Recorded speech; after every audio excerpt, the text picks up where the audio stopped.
Hello students, আজকে হিসাব বিজ্ঞানের দ্বিতীয় অধ্যায় লেনদেনের তৃতীয় সৃজনশীলের সমাধান আমরা করব। চলো সৃজনশীলটা একটু দেখে নিই। লিগেলেট নামের জনাব আশফিয়ার 2 মে 2017 তারিখে তার আইন ব্যবসা চালু করেন। প্রথম মাসের লেনদেনগুলো নিম্নরূপ। 2 মে, আইন পেশায় 1 লক্ষ টাকা বিনিয়োগ করা হলো। মে 4, অফিস ভাড়া পরিশোধ করা হলো 18,000 টাকা। মে 8 তারিখ, ধারের সেবা সরঞ্জাম ক্রয় করা হলো 40,000 টাকা। মে 12 তারিখ, মক্কেলদের নগদে আইনি সেবা দেওয়া হলো 30,000 টাকা। 16 তারিখ, অফিস কর্মচারীদের বেতন পরিশোধ 10,000 টাকা। 25 তারিখে, ব্যাংক থেকে ঋণ নেওয়া হয়েছে 1 লক্ষ টাকা। 27 তারিখ, মক্কেলদের ধারে আইনি সেবা দেওয়া হয়েছে 60,000 টাকা। 30 তারিখ, বাকিতে কৃত সেবা সরঞ্জামের মূল্য পরিশোধ করা হয়েছে। এখন দেখবো আমাদের প্রশ্নগুলোতে কি চেয়েছে। ক নম্বর, সেবা সরঞ্জামের অপরিশোধিত মূল্য নির্ণয় করো। অপরিশোধিত মূল্য নির্ণয় করতে বলছে, তাহলে আমরা আগে দেখি সেবা সরঞ্জাম কত তারিখে আমরা ক্রয় করেছিলাম। মে 8 তারিখ, ধারে সেবা সরঞ্জাম ক্রয় করা হয়েছিল 40,000 টাকা। এই সেবা সরঞ্জামের টাকা আমরা 30,000 টাকা পরিশোধ করেছি 30 তারিখে। বাকিতে কৃত সেবা সরঞ্জামের মূল্য পরিশোধ 30,000 টাকা। তাহলে 40,000 টাকার সেবা সরঞ্জাম ধারে ক্রয় করা হয়েছিল, সেখান থেকে 30,000 টাকা পরিশোধ করা হয়েছে। অবশিষ্ট আছে 10,000 টাকা। চলো আমরা অঙ্কটা কিভাবে করলাম দেখে নিই। সেবা সরঞ্জামের অপরিশোধিত মূল্য নির্ণয় করা হলো। 3টা ঘর হবে: তারিখ, বিবরণ, টাকা। তারিখ 2017 সালের মে 8 তারিখ, ধারে সেবা সরঞ্জাম ক্রয় 40,000 টাকা। মে 30 তারিখ, বা পরিশোধিত মূল্য 30,000 টাকা। এই টাকাটা পরিশোধ করা হয়ে গেছে, তাহলে বাকি আছে অপরিশোধিত মূল্য 10,000 টাকা।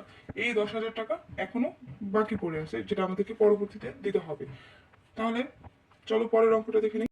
খ, মাস শেষে জনাব আশফিয়ার মালিকানা সত্ত্বের পরিমাণ নির্ণয় করতে বলছে। মালিকানা সত্ত্ব কি?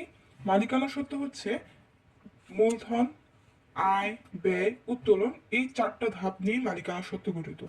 4টা ধাপের মধ্যে আমরা দেখব যে মূলধন কি বিনিয়োগ করা হয়েছে কি, বা মূলধন কি আছে এখানে। এরপরে দেখবো হচ্ছে এখানে কি কি আয় আছে, আয়গুলো মূলধনের সাথে যোগ হবে। কি কি ব্যয় আছে, ব্যয়গুলো বাদ যাবে। এবং কি উত্তোলন আছে, উত্তোলনগুলো বাদ যাবে। তাহলে আমরা মালিকানা সত্ত্ব পেয়ে যাব। প্রশ্ন থেকে দেখি চলো। মে 2 তারিখ, আইন পেশায় 1 লক্ষ টাকা বিনিয়োগ করা হলো। তাহলে এটা হচ্ছে আমাদের মূলধন, এটা প্রথমেই আমাদের যোগ হবে। মে 4 তারিখ, অফিস ভাড়া পরিশোধ করা হলো। অফিস ভাড়া পরিশোধ করা হয়েছে, এটা এক ধরনের খরচ। খরচ মালিকানা সত্ত্বে বিয়োগ হয়। মে 8 তারিখ, ধারে সেবা সরঞ্জাম ক্রয় করা হয়েছে। সেবা সরঞ্জাম ক্রয় করা হয়েছে, ক্রয় একটি ব্যয়, সুতরাং এটিও আমাদের মালিকানা সত্ত্ব থেকে বাদ যাবে। 12 তারিখ, মক্কেলদের নগদে আইনি সেবা দেওয়া হয়েছে, এটা এক ধরনের আয়, সেবা দিয়ে আমরা টাকা পেয়েছি, সুতরাং এটা আয়, আয় মালিকানা সত্ত্বে যোগ হবে। 16 তারিখ, অফিস কর্মচারী বেতন পরিশোধ, বেতন দিয়েছি, এটা খরচ হয়েছে, এটাও ব্যয়, এটা বাদ যাবে। 25 তারিখ, ব্যাংক থেকে ঋণ নেওয়া হয়েছে 1 লক্ষ টাকা।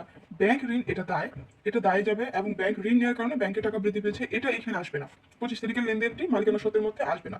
27 তারিখ, মক্কেলদের ধারে আইনি সেবা দেওয়া হয়েছে 60,000 টাকা। তাহলে ধারে সেবা দেওয়া হয়েছে, ধারে সেবা দিলেও আমরা টাকাটা পাবো, পরবর্তীতে পাবো, সুতরাং এটা মালিকানা সত্ত্বের মধ্যে যোগ হবে, এটা এক ধরনের আয়, যোগ হবে।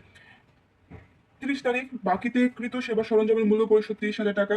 এটা এখন মালিকানা সত্ত্বের মধ্যে প্রভাব ফেলবে না, কারণ হচ্ছে এটা বাকিতে আমরা ক্রয় করার সময় ধারে ক্রয় করার 8 তারিখে যে ধারে ক্রয় করছিলাম, এটা আমরা একবারে টোটাল মালিকানা সত্ত্ব থেকে বাদ দিয়ে দিয়েছিলাম। এখন এই যে বাকিতে কৃত সেবা সরঞ্জামের মূল্য পরিশোধ করা হয়েছে, এইখানে আমাদের টাকা কমবে হচ্ছে নগদ টাকা, এবং এইখানে আমাদের যে পাওনাদার সৃষ্টি হয়েছিল, পাওনাদারের আমরা কমিয়ে দিব। 40,000 টাকা পাওনাদার ছিল, এখন পাওনাদারকে 30,000 টাকা কমিয়ে পাওনাদার 10,000 টাকা করে দিব।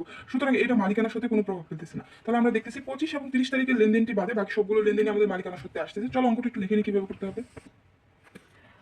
মাস শেষে যারা ফার্স্ট মালিকানার সত্ত্বের পরিমাণ নির্ণয় করা হলো। 3টি ঘর হবে: তারিখ, বিবরণ, টাকা। 2017 সাল মে 2, বিনিয়োগ করা হলো 1 লক্ষ টাকা। মে 4 তারিখ, বাদ অফিস সরঞ্জাম অফিসের ভাড়া পরিশোধ 18,000 টাকা। মে 8 তারিখ, বাদ হচ্ছে ধারে সেবা সরঞ্জাম ক্রয়, এগুলো সবই হচ্ছে ব্যয়, যে কারণে বাদ যাচ্ছে 40,000 টাকা। মে 12 তারিখ, যোগ হবে নগদে আইনি সেবা দেওয়া হলো 30,000 টাকা। মে 16 তারিখ, বাদ যাবে হচ্ছে বেতন প্রদান 10,000 টাকা। মে 27 তারিখ, যোগ হবে ধারে আইনি সেবা, এটা একটা আয়, ধারে আইনি সেবা পাওয়া গেছে 60,000 টাকা। এই টাকাগুলো যোগ বিয়োগ করার পরে 1,22,000 টাকা আসলো, যেটি হচ্ছে আমাদের মালিকানা সত্ত্বের পরিমাণ। গ মে মাসের 8, 12, 15 এবং 30 তারিখের লেনদেনের ধারা হিসাব সমীকরণের প্রভাব দেখাও। হিসাব সমীকরণের প্রভাবে আমাদের ছকটা একটু দেখে নিই প্রথমে। 2017 সালের মে মাসের লেনদেন সমূহের প্রভাব হিসাব সমীকরণে দেখানো হলো। ঘর করতে হবে, প্রথমে এখানে তারিখের ঘর হবে, উদ্ধৃতির ঘর হবে, তারপরে সম্পদ, দায়, মালিকানা সত্ত্ব, মন্তব্য।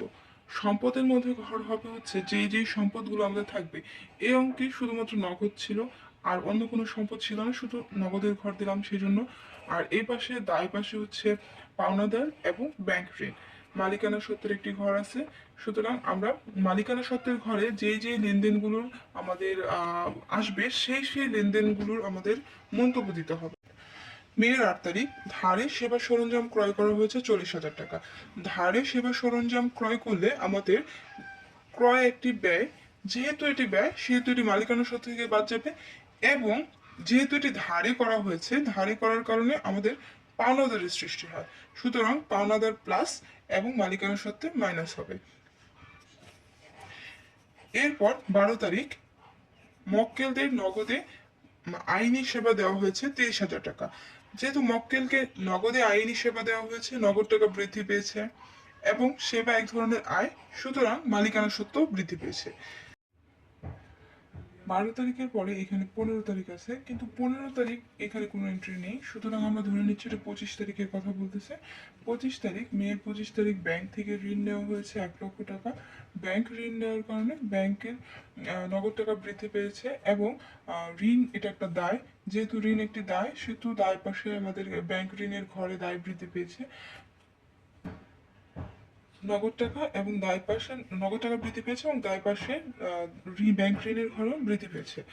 তারপরে হচ্ছে 30 তারিখ। 30 তারিখে বলতেছে বাকিতে কৃত সেবা সরঞ্জামের মূল্য পরিশোধ করা হয়েছে 30,000 টাকা।